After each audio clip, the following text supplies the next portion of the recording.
Welcome to Leaseweb Tech Demo. Today, we'll walk you through how to create and upgrade a cluster with autoscaling.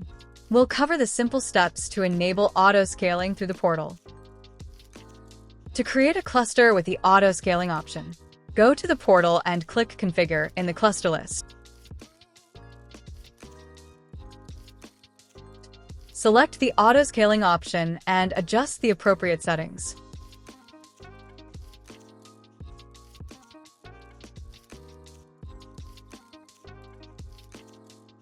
The cluster will enter provisioning status, starting with the minimum number of workers and scaling as needed.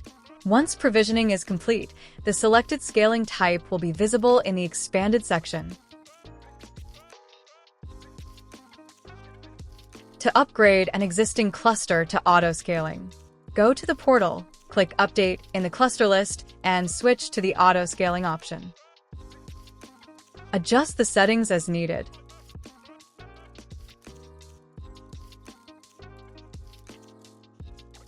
The autoscaling process does not trigger provisioning immediately, but the updated configuration can be accessed in the expanded section. Thank you for joining this Leaseweb Tech Demo. Stay tuned for more.